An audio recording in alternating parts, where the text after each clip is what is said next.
오늘 말씀의 제목은 천국 잔치로의 초대, 천국 잔치로의 초대라는 제목으로 말씀을 전하기 원합니다.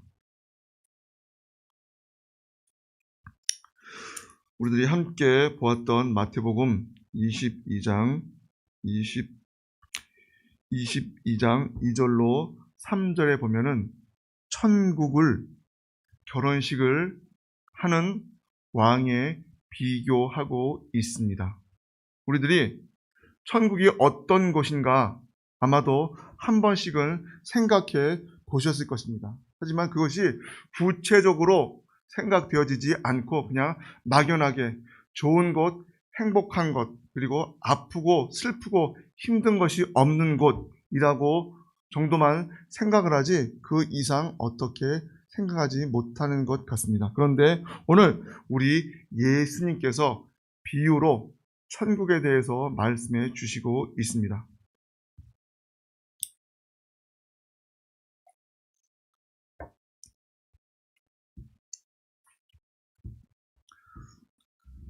오늘 우리들에게 좋은 기회가 왔습니다. 바로 천국이 어떠한 곳인지를 조금이나마 더 자세하게 알 수 있는 기회가 우리들에게 온 것이죠. 2절 말씀에 보면 천국은 마치 자기 아들을 위하여 혼인잔치를 베푼 어떤 임금과 같으니 그 종들을 보내서 그 청한 사람들을 혼인잔치에 오라 하였더니 그렇게 말씀하고 있습니다. 여러분, 결혼 어떻습니까? 생각만 해도 기쁘고 즐겁고 거룩하고 아름다운 그러한 행사이고 예식이죠.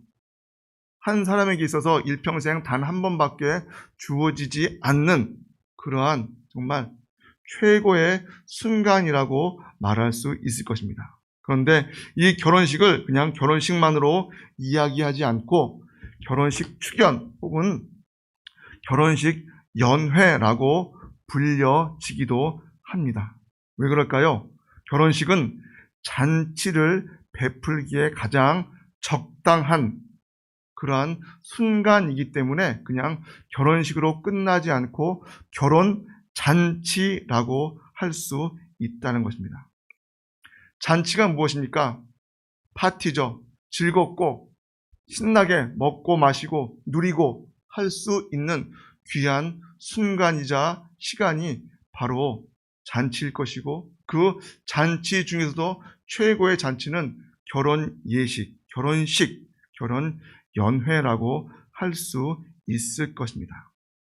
이 결혼식 때는요, 사랑과 웃음이 끊이지 않고 또한 친밀한 교제가 오고 가는 그러한 시간인 것을 우리들이 다들 경험해 보셨을 것입니다. 이런 것처럼 복음의 잔치는 하나님과 친밀한 교제를 위해서 베풀어진 것이라고 말할 수 있습니다. 오늘 부름받은 자들에게 결혼식으로 오라고 말씀하고 있습니다. 4절 말씀에 보니까 내가 오찬을 준비하되 나의 소와 살찐 짐승을 잡고 모든 것을 갖추었으니 혼인잔치에 오소서.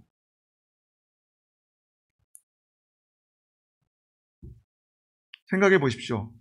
보통 사람들의 결혼식도 굉장히 훌륭하고 좋지만 한 나라의 왕이 결혼식을 한다면 어떻겠습니까? 아마도 어마어마할 것 같습니다. 제 어렸을 적 국민학교 때죠. 영국의 찰스 황태자와 다이애나비가 결혼을 한다는 그런 그것을 생중계로 그때 생중계로 했던 것을 저는 어렸을 때 기억을 합니다. 그때가 한 1982년 정도였었던 것 같은데요.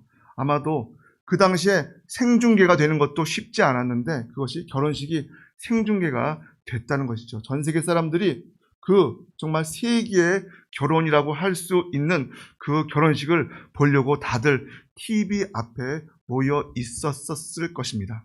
그런데 하물며 이렇게 왕이 자기의 아들을 위해서 결혼식을 베풀 때 그 얼마나 그 잔치자리와 그 결혼식이 얼마나 거대하고 웅장하고 멋있겠습니까?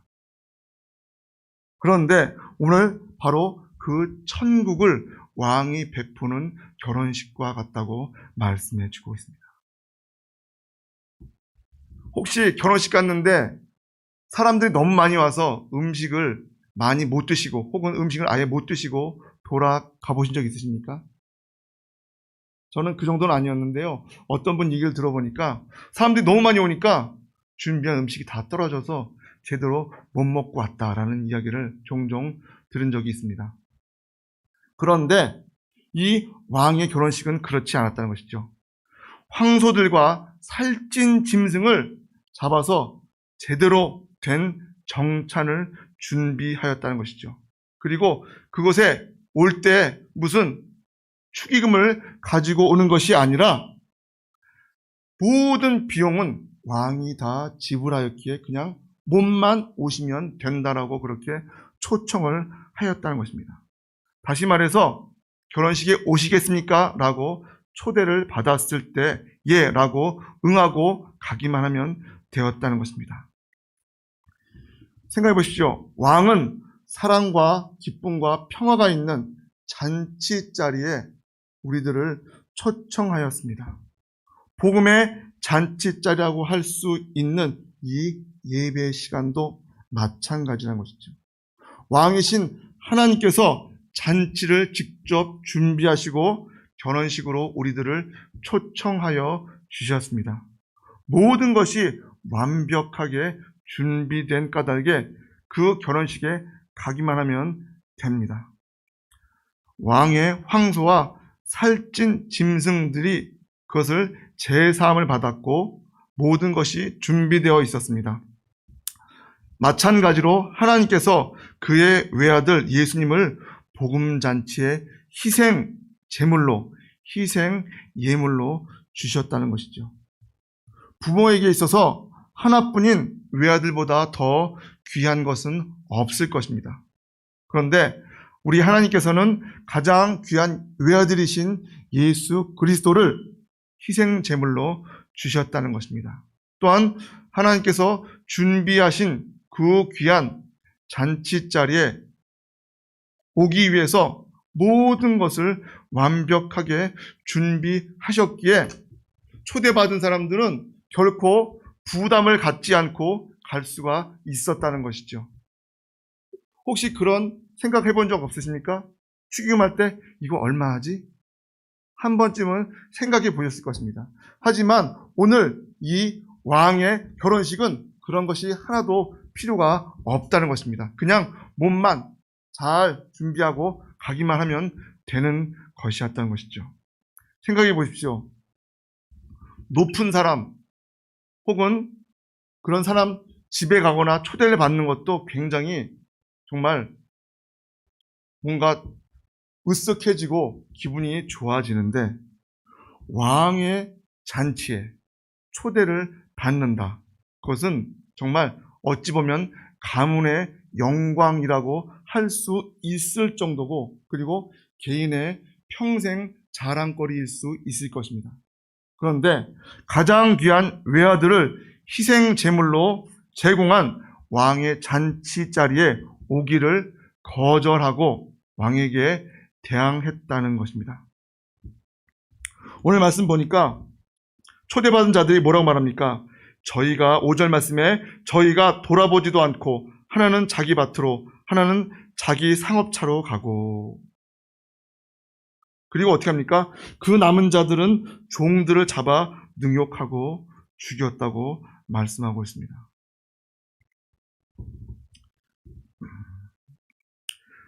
(5절에서) 돌아보지 않았다는 말은 아무 주의도 기울이지 않았다고 번역할 수 있습니다. 다시 말해서 무시하다라는 뜻이 된다는 것이죠.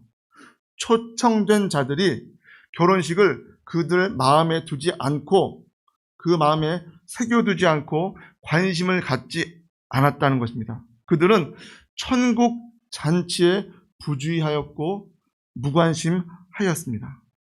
그렇습니다. 많은 사람들이 영혼의 문제에 대해서는 주의 깊게 생각하지 않고 무관심하게 살아갑니다. 많은 사람들은 온통 세상 가운데 살면서 세상의 문제에 대해서는 주의를 기울이고 정성을 기울인 것을 보게 됩니다. 이것이 바로 복음의 자리에 초청에 응하지 아니한 주된 이유라고 할 수 있을 것입니다. 많은 사람들은요, 땅에 보이는 것과 그리고 먹고 사는 것에만 관심을 두지 그 다른 것에는 별로 관심을 두지 않습니다. 그런데 오늘 보니까 결혼식에 비유된 하나님의 왕국과 영혼의 문제에 대해서 관심을 둔 사람은 단 한 사람도 없었습니다. 가장 주의할 문제는 무엇입니까? 전혀 그것을 초대를 받았음에도 불구하고 초대에 응하지 않았을 뿐더러 오히려 초대한 사람들의 종들을 때리고 괴롭히고 심지어 죽였다고 오늘 말씀하고 있습니다. 하나님께서 그 아들을 위해 만드신 잔치를 무시해서는 안 됩니다. 복음의 초청을 가볍게 여겨서는 안 된다는 것이죠. 우리는 우리의 영혼보다 더 중요한 것이 없다는 사실을 분명히 알아야 할 것입니다. 그것을 올바로 안다면 이 세상을 살아갈 때 함부로 막 살지 않을 것입니다. 그렇기에 내가 무엇에 관심을 갖고 있는지 나 자신을 스스로 점검해 보아야 할 필요가 있습니다. 사람은 자신의 영혼을 결코 가볍게 여기지 아니해야 합니다.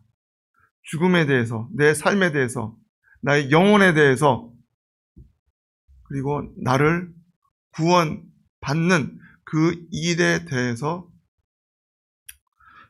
바르게 점검하며 나아가야 할 것입니다. 왜 그렇습니까? 세상에 있는 모든 것들은 언젠가는 사라지게 되어 있기 때문에 그렇습니다. 어떠한 훌륭하고 유명하고 대단했던 사람들도 어떻게 됩니까? 한 줌의 흙으로 돌아가는다는 사실을 우리들은 분명히 기억해야 할 것입니다. 그러기에 우리는 하나님의 왕국과 구원이 가장 소중한 일임을 알고 굳게 붙잡고 살아가야 할 것입니다. 영원한 생명에 비하면 세상 것은 무가치하고 잠깐 있는 순간의 것이라고 우리들은 알아야 한다는 것이죠. 그러기에 우리들은 하나님의 왕국, 구원의 잔치만을 온전히 바라보고 믿고 의지하고 나아가야 할 것입니다. 그런데 어떻게 되었다고요? 죄인들은 왕이신 하나님께서 준비하신 결혼잔치를 무시하죠. 무시란 뜻이 무엇입니까? 한마디로 깔보거나 업신여긴다는 뜻입니다. 이 사람들은 왕의 결혼잔치에 오라고 한 그 사실에 대해서 그 사실을 거부하고 무시하고 그리고 풍성한 음식이 준비되어 있다는 사실을 믿지 않았다는 것입니다. 복음을 업신여기고 얕보는 것도 마찬가지라는 것입니다.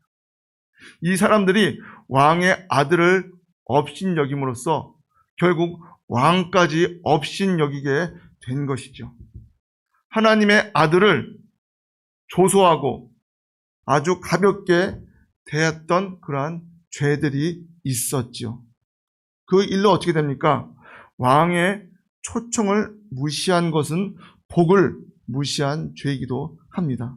이 사람들은 영원한 지옥에 갈 수밖에 없는 자들이었지만 그 천국 잔치, 결혼 잔치에 참석하기만 하면 그 자리에서 기쁘고 즐겁고 구원의 영광을 누릴 수 있는데 그렇게 하지 않았다는 것입니다.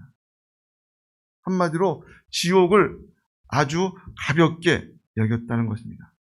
심지어 어떻습니까? 사람들은 복음을 들을 때에도 부주의함으로 복음을 소홀히 여기는 것을 보게 됩니다.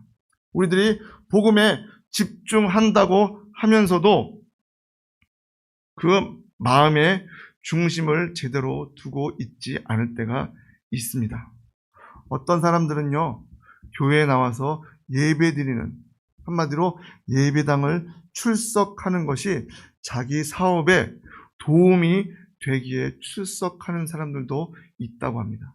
그래서 어떤 사람은 주일날 교회를 2탕 뛰기도 하고 어떤 사람은 3탕을 뛰기도 한다는 것입니다. 왜냐? 내 비즈니스에 뭔가 도움을 얻기 위해서 그렇게 한다는 것이죠. 정말 안타까운 일입니다. 또 어떤 사람들은 왕의 잔치보다 내가 더 잘할 수 있다고 하는 그런 교만한 마음을 갖고 있을 수 있다는 것이죠. 여러분 혹시 아십니까? 영국 왕실이 부자예요. 그죠? 영국 왕실이 부자인데요. 태국의 왕실은 더 부자라고 합니다. 무슨 말입니까? 영국 왕실이 아무리 부자고 잘해도 태국 왕실보다 더 못 사니까 어떻게 될까요? 그 초청 자리에 굳이 갈 필요가 없다는 거예요. 왜? 내가 더 부자고 더 잘 먹고 잘 사는데 거기에 굳이 갈 필요가 뭐 있어? 라고 생각한다는 것이죠. 다시 말해서 교만한 생각이 가득 차 있기 때문에 그 복음의 자리에 가지 않는다는 것입니다.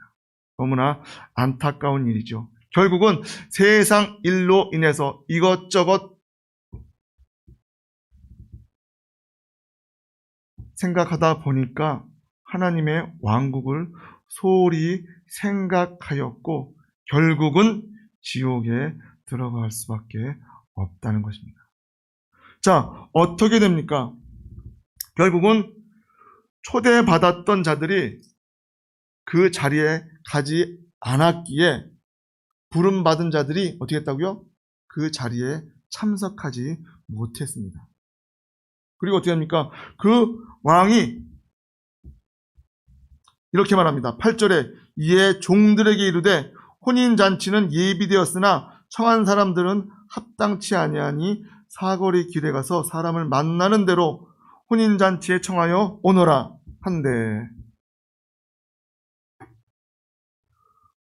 원래 부름받은 자들은 유대인들이었습니다. 유대인들이 먼저 하나님께서 구원의 자리에 그리고 왕의 결혼식 잔치 자리에 오게 초대를 했는데 그들이 어떻게 했습니까? 거부하였다는 것이죠. 그리고 그 일로 인해서 왕은 어떻게 합니까? 그러면 이 어마어마한 준비를 한 것이 그냥 무효가 될 수 있으니까 어떻게 돼요? 종들에게 아무나 초청받지 않은 그런 어떻게 보면 별 볼 일 없는 그 어느 누구나 다 모시고 오너라 그렇게 명령하였다는 것이죠. 그래서 어떻게 합니까? 10절에 보니까 종들이 길에 나가서 악한 자나 선한 자나 만나는 대로 모두 데려오니 혼인 자리에 손이 가득한지라. 무슨 말입니까? 이 말은 유대인들이 그것을 복음을 거부하기에 이제는 그 어떤 민족이든 상관없이 다 데리고 오라고 말씀하신 것이죠. 한마디로 이방인들인 우리들을 초청할 것을 명령하셨다는 것입니다. 처음에는 어찌 보면 전도 대상에서도 제외되었던 사람들이었습니다. 그런데 어떻게 됐습니까? 그 종들이 길거리로 뛰어나가서 아무나 데리고 왕의 잔치자리로 모았다는 것입니다. 그 잔치자리에는 누가 있다고요? 악한 자나 선한 자나 상관없이 초청받았다고 말씀해주고 있습니다. 우리들이 교회를 다니면서 그런 생각을 한 번쯤은 해보셨을 것입니다. 왜 우리 교회 혹은 어떻게 믿는 사람이 저렇게 나쁘고 악할 수가 있을까? 야, 어떻게 저런 사람이 교회를 다닐 수 있지? 교회 다니면서 왜 저러지? 라는 생각을, 고민을 한 번쯤은 해보셨을 것입니다. 그런데 바로 오늘 그 해답이 여기 나와 있습니다. 우리 하나님께서는 초청 자리에 부르셨을 때 그 부름에 기쁨으로 온 자들을 그 잔치 자리를 맛볼 수 있게 해 주셨다는 것입니다. 어떻게요? 선한 자나 악한 자나 상관없이 우리의 사고와 생각으로는 도저히 이해할 수 없기도 합니다. 하지만 하나님의 계획과 방법에는 분명히 이렇게 나와 있다는 것입니다. 그러기에 아무나 모두를 한마디로 아무도 올 것 같지 않은 결혼식에 정말 다 모든 사람들을 오게 하였다는 것이죠. 부르심을 받았으나 결혼식 잔치에 합당하지 아니한 사람이 있었을 뿐만 아니라 또한 자기는 상관도 없고 별 볼 일도 없는 사람인데 초청도 처음에는 받지 않았음에도 불구하고 하나님께서 다시 한번 불러주셨을 때 그 자리에 응하기만 했을 때 그 잔치를 맛볼 수 있게 되었다는 것이죠. 생각해 보십시오. 어마어마한 결혼 잔치를 준비했는데 손님이 단 한 명도 오지 않는다면 어떻게 되겠습니까? 무용지물이 될 것입니다. 그렇게 이때 어떻게 합니까? 아무나 누구든지 다 모시고 와서 함께 축복하고 축하하고 잔치를 베풀 수 있게 되었다는 것이죠. 우리가 사람들을 전도하고 말로써 사람들을 예수님께로 나오게 할 수 없습니다. 다시 말해서 사람이 예수님께 그리고 복음의 자리에 나온다는 것은 성령님께서 그 사람의 그 마음을 움직이셔야 한다는 것입니다. 사람들을 교회로 초청할 때에도 먼저 성령님의 도우심을 구하고 그 성령님의 도우심이 있을 때 그 사람이 교회에 오게 되고 전도가 되어지고 또 교회에 정착하게 된다는 것이죠. 결국 선한 자나 악한 자나 어느 누구나 다 그 잔치 자리에 불렀을 때 잔치를 반대하고 왕의 명령을 거역했던 사람들이 아니라 더 훌륭하고 성공적인 잔치 자리가 되었다는 것입니다. 제가 보니까 저는 가본 적 없는데 보니까 호텔 뷔페는 10만 원이 넘는다고 하더라고요. 기본적으로. 비싸서 저는 한 번도 그런데 가본 적이 없는데 생각해 보십시오.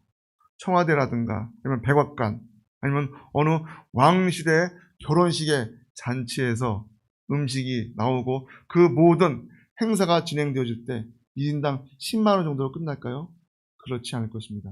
더 훌륭하고 우리들이 상상할 수도 없는, 생각할 수도 없는 그러한 좋은 것들로 우리를 맞이하게 된다는 것이죠. 천국 잔치에 차려진 음식도 풍성하기가 이루 말할 수 없기에 음식을 먹을 때 우리가 육신이 배부르고 기분이 좋아지는 것처럼 영혼을 배부르게 할 수 있다는 것입니다. 천국 잔치에 갈 때 그리고 이 귀한 예배 시간이 이와 같다고 말씀해 주시고 있습니다. 한마디로 자격 없는 자들에게 주신 구원 영생의 기쁨을 우리들이 갖고 기쁨으로 감사하며 살아가야 할 것입니다. 그런데 마지막에 보니까 누가 나오고 있습니까? 잔치에 결혼식에 옷을 입지 아니한 사람이 한 명 나오고 있습니다. 왕이 손님들을 보러 잔치자리로 들어갔을 때 거기서 예복을 입지 않은 한 사람을 보았다는 것이죠. 예복이란 무엇입니까? 결혼식의 옷, 그리고 결혼식의 옷은 천국 백성이 갖추어야 할 조건을 말하고 있습니다. 구약 성경에서는요, 우리들이 입는 옷을 하나님의 보호하심과 그리고 하나님의 공의를 뜻한다고 합니다. 하나님께서 나를 보호해 주신다. 자, 다시 말해서 결혼식의 옷은 무엇입니까? 그의 존재와 합당한 신분에 걸맞는 그의 삶을 표현하고 있는 것이죠. 그래서 결혼식의 옷은 천국 백성의 구별된 표시라고 할 수 있습니다. 그런데 결혼식의 옷을 가지지 않고 어떻게 여기 들어왔냐고 물으신다는 것이죠. 우리들이 이 말씀을 보면 의아할 수가 있습니다. 보면은 사거리 길에 가서 누구든지 선한 사람이나 악한 사람이나 상관없이 다 데리고 와서 잔치를 베푸는데 당연히 길 가다가 끌려온 사람, 잡혀온 사람, 어떻게 자기가 원하지도 않았는데 그냥 오라고 해서 그냥 온 사람이기 때문에 옷을 그냥 막 입고 올 수 있지 않느냐라고 생각할 수 있을 것입니다. 그런데 그 당시에는요, 옷을 준비하지 못한 예사람들을 위해서요, 결혼식장 바깥에서 깨끗한 옷, 좋은 옷으로 바꿔주었다고 합니다. 그 옷을 입고 그 예식 자리에 들어갈 수 있게 했다는 것이죠. 왜냐? 준비 못한 사람도 있기 때문에. 자, 그런데 그럼 무슨 말입니까? 다들 그러면은 길거리를 가다가도 초대를 받았지만 그 결혼식장 앞에서 옷을 갈아입혀주니까, 새 옷으로 바꿔주니까 그 옷을 바꿔 입고 천국 잔치에, 결혼식 예식에 들어갔을 터인데, 그렇게 하지 않고 자기가 입고 있던 그 옷을 그대로 입고 잔치 자리에 들어갔다는 것이죠. 하나님께서는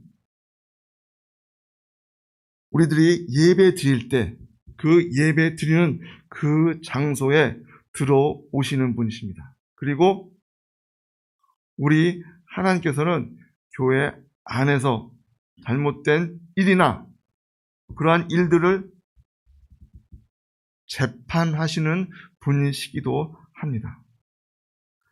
하나님께서 그 잔치 자리이지만 그 잔치 자리가 깨끗하고 성결한 그러한 자리가 되어야지, 더럽고 흠이 있는 그러한 상태로, 냄새가 나는 상태로, 불결한 상태로 자기 아들의 결혼식 그 잔치를 축하할 수 없다는 것이죠.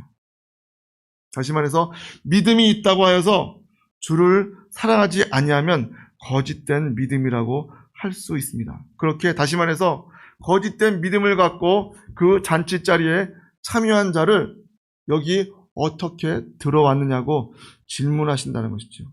아니, 내 아들의 그 결혼식 잔치 자리를 축하하지도 않으면서 충분히 저 바깥에서 옷을 깨끗한 옷으로 공짜로 바꿔주는데, 입혀주는데 그 옷을 받고 입고 자리에 참석하지 않고 어떻게 더러운 옷을 입고 이 자리에 참석했느냐 라고 물으신다는 것이죠.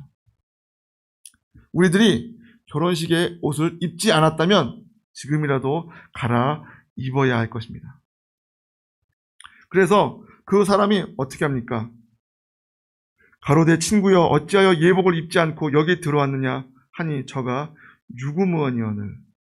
정말 이에 딱 걸맞는 말이죠. 유구무원. 입이 있어도 할 말을 못한다. 재판 때에 보면은 재판장이 재판할 때 변명을 하거나 회개를 하기에는 너무 늦었다는 것입니다. 그렇기에 지금 우리들은 결혼식의 옷으로 갈아입고 나아가야 할 것입니다. 결혼식의 옷을 입지 않았다면 지금이라도 깨끗이 받고 입고 들어와야 할 것입니다. 지금이 아니라면 받고 입을 기회가 없기 때문에 그렇습니다. 성경에서는 어떤 옷을 입어야 하는지도 분명히 보여주고 있습니다. 결혼식의 옷을, 예수 그리스도의 옷을, 그리고 새로운 사람의 옷을 입고 살아가야 한다고 말씀하고 있습니다.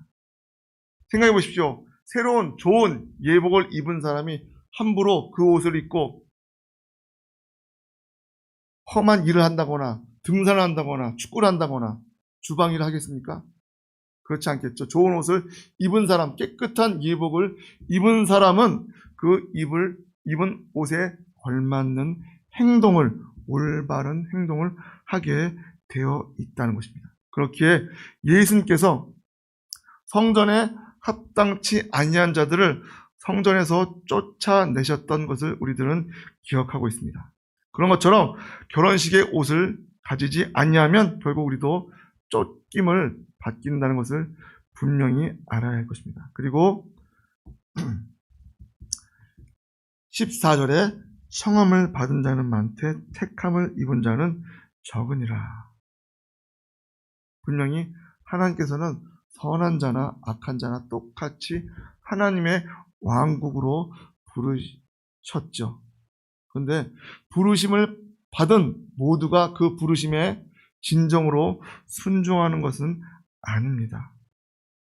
끝까지 견디는 사람들만이 선택된 사람들이고 구원을 얻게 된다는 것이죠.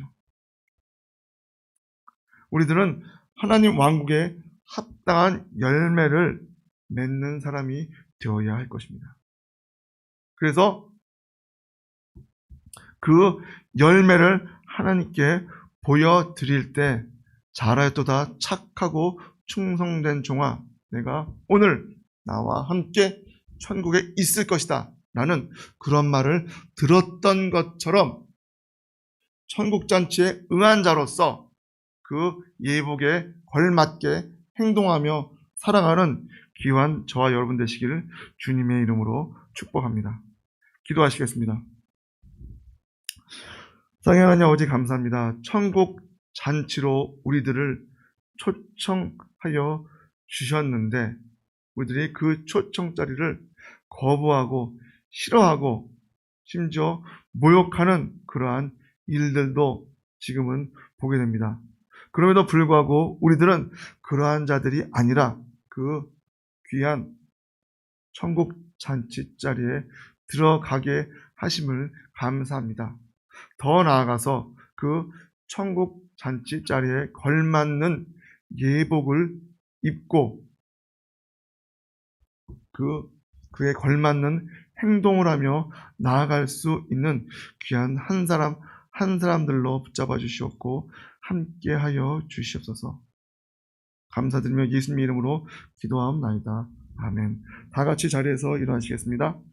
축도로 예배를 마치겠습니다.